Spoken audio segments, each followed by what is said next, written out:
अस्सलाम वालेकुम स्टूडेंट्स। आज हम लोग अपना कंप्यूटर 10th में चैप्टर नंबर 2 स्टेटमेंट्स देखने लगे हैं। Read data statement.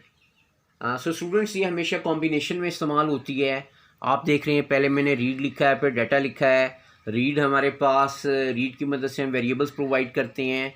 डाटा की मदद से हम उन वैल्यूज़ को पर्टिकुलर वैल्यूज़ असाइन करते हैं। आपने पहले देखा था मुख्तलिफ प्रोग्राम्स में हम लोग एक एक वैल्यू सेपरेट असाइन करते थे। फॉर एग्जांपल A = 10, 10 मैंने A को असाइन कर दिया। B = 20, B को मैंने 20 असाइन कर दिया। C = 30, C को 30 असाइन कर दिया, इक्वल असाइनमेंट ऑपरेटर की मदद से। लेकिन अगर मैं चाहूँ तो मैं ये तीनों एक ही लाइन में जो है वो असाइन कर सकता हूँ रीड और डाटा स्टेटमेंट की मदद से। आपको एग्जांपल दिखाता हूँ। मैंने एक प्रोग्राम लिखा हुआ है, read x y and z के साथ मैंने डॉलर साइन लगा दिया है। x मेरे पास न्यूमेरिक वेरिएबल है, y मेरे पास न्यूमेरिक है, और z जो है वो स्ट्रिंग है। इसके बाद आपने देखा कि तीन वैल्यूज़ मैंने इकट्ठी एक साथ में लिख दी हैं, कोमा से मैंने उनको सेपरेट किया। डाटा स्टेटमेंट के ज़रिए से मैं इन डेटा वेरिएबल्स को डाटा प्रोवाइड कर दूंगा। सबसे पहले मैंने लिखा डाटा, फिर 10 लिखा, फिर 20 लिखा, फिर उस्मान लिखा। 10 सबसे पहले लिखा हुआ है, तो पहले डेटा वेरिएबल x को असाइन हो जाएगा, x = 10 हो जाएगा। दूसरे नंबर पे मैंने 20 लिखा हुआ है, y को 20 असाइन हो जाएगा, इट इज़ y = 20। ये दोनों न्यूमेरिक डाटा टाइप्स थी मेरे पास। फिर थर्ड में आपने देखा मेरे पास स्ट्रिंग डाटा टाइप है, z के साथ मैंने डॉलर साइन लगाया हुआ है, और इसीलिए यहाँ पर नाम आया है उस्मान। ये मैंने डबल कोटेशन मार्क्स में लिख दिया, तो z जो है उसके लिए उस्मान आ जाएगा। प्रिंट XYZ करेंगे तो हमारे पास इनका आउटपुट प्रोवाइड हो जाएगा। तो आपने देख लिया कि रीड और डाटा स्टेटमेंट जो है कॉम्बिनेशन में इस्तेमाल होती है, और जिस टाइप का आपके पास डेटा वेरिएबल होगा उसी टाइप का आपके पास डाटा होना चाहिए। ये नहीं हो सकता कि न्यूमेरिक डाटा वेरिएबल को आप जो है वो स्ट्रिंग डाटा प्रोवाइड कर दें, इसमें एरर आ जाएगा। वो देखते हैं भी कौन कौन से एरर आएंगे, किताब में लिखे हुए हैं हमारे पास। अगली एग्जांपल देखते हैं। 10 है CLS, अगला प्रोग्राम है रीड है। फिर मेरे पास काफ़ी सारे मैंने वेरिएबल्स प्रोवाइड कर दिए। डेटा वेरिएबल सारे न्यूमेरिक हैं, ABCDEFGHIJ, कॉमास लगा दिए हैं। फिर सम करने को कह रहा हूँ, sum equal A + B + C + D + E + F + G + H + I + J।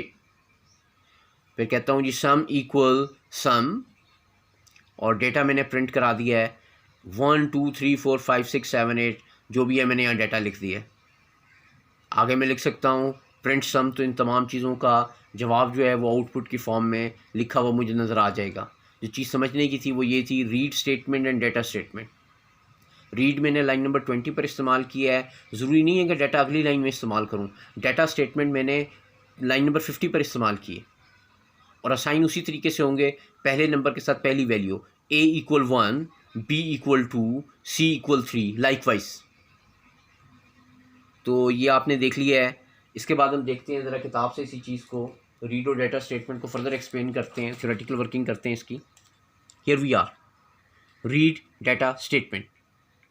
Read data statement is a combination of two statements which are used together. Read statement is used to read the values, and data statement is used to give the values to be read by the read statement. तो हमने देख लिया, read statement से हम values को read कराते हैं, और डाटा स्टेटमेंट से हम उन्हें वैल्यूज़ प्रोवाइड करते हैं जिनको रीड करना होता है। Many values can be stored in different variables easily by these statements.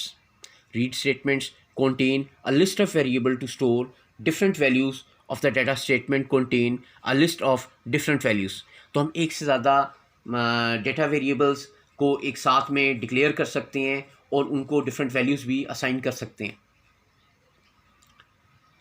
The first value in the list in the data statement is assigned to the first value in the read statement. ये मैंने आपको अभी example में दिखाया था, A = 1 हो गया था, B = 2 हो गया था। पहली वैल्यू को पहली वैल्यू असाइन हो जाती है, दूसरी को दूसरी असाइन हो जाती है। the second value is assigned to the second variable, and so on. So an error message type mismatch error appear. तो अभी हमने बात की थी, अगर हम अपना डेटा वेरिएबल लेते हैं स्ट्रिंग टाइप का और डेटा प्रोवाइड कर देते हैं न्यूमेरिक डेटा, तो फिर क्या होगा, वो हमें एरर प्रोवाइड कर देगा, टाइप मिसमैच एरर। तो उसे हम क्रैक करेंगे तो हमारा प्रोग्राम एग्जीक्यूट करेगा, वरना वहीं पर रुका रहेगा। फिर एक और मिस्टेक हो सकती है कि कभी कभी हम डेटा वेरिएबल्स जो हैं वो ज़्यादा लगा देते हैं रीड स्टेटमेंट में, और डेटा स्टेटमेंट में अगर आपने कम डेटा प्रोवाइड किया है तब भी वो हमें एक मिस्टेक दे देता है। उस मिस्टेक का नाम है आउट ऑफ डेटा। तो ये आउट ऑफ डेटा स्टेटमेंट आ जाती है अगर हमारे पास रीड स्टेटमेंट में ज़्यादा वेरिएबल्स मौजूद हैं, डेटा वेरिएबल्स हैं, और डेटा स्टेटमेंट में हमने कम वैल्यूज़ प्रोवाइड की हैं। एग्जांपल में देख लेते हैं, ये आपके सामने एग्जांपल है, एक्स है, वाई है, जी है। अगर मैं एक्स के लिए 10 लिख देता हूँ, जेड के लिए उस्मान लिख देता हूँ, और वाई के लिए 20 नहीं लिखता, रीड में मेरे पास डेटा वेरिएबल ज़्यादा हैं, डेटा में मेरे पास वैल्यूज़ कम है, तो हमें एरर दे देगा आउट ऑफ डेटा। हाँ, अगर क्या हो कि हमारे पास रीड में डेटा वेरिएबल 3 है और डेटा वैल्यूज़ में 4 प्रोवाइड कर दूँ, तब वो चौथी वैल्यू को इग्नोर कर देगा। पहले को पहली वैल्यू दे देगा, दूसरे डेटा वेरिएबल को दूसरी दे देगा, तीसरे को तीसरी दे देगा, और चौथे को इग्नोर कर देगा। फर्दर देखते हैं।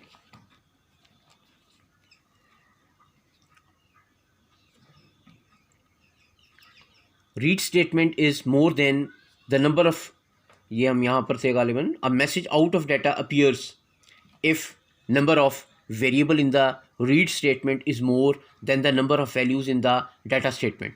हमने सीख लिया है, if number of variables in the read statement is lesser, fewer than the number of values in the data statement, then the next read statement reads a value that has not been read and the extra data is ignored.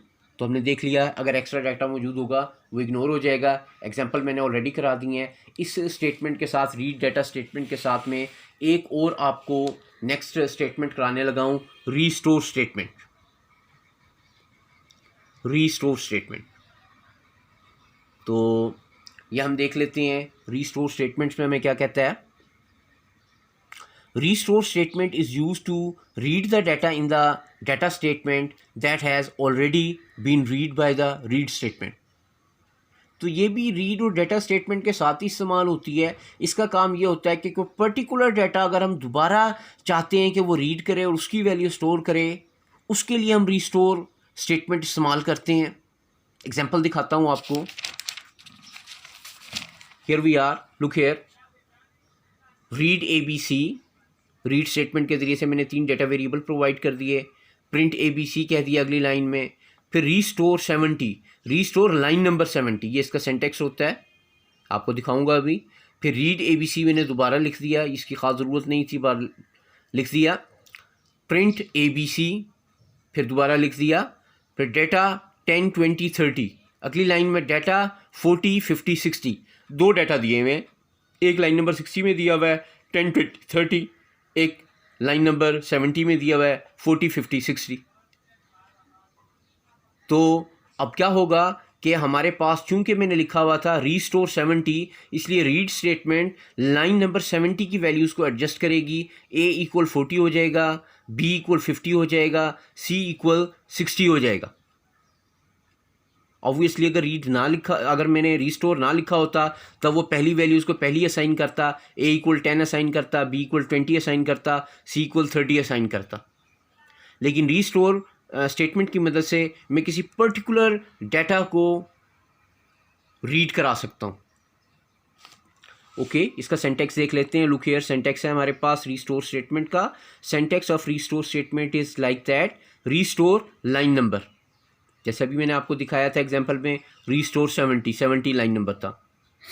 So student purpose इसका syntax और example भी साथ में, programme भी आपको आने चाहिए दोनों के लिए, रीड डाटा स्टेटमेंट के लिए भी, रीस्टोर स्टेटमेंट के लिए भी। आप लिख के प्रैक्टिस करेंगे। ओके, खुदा हाफिज़।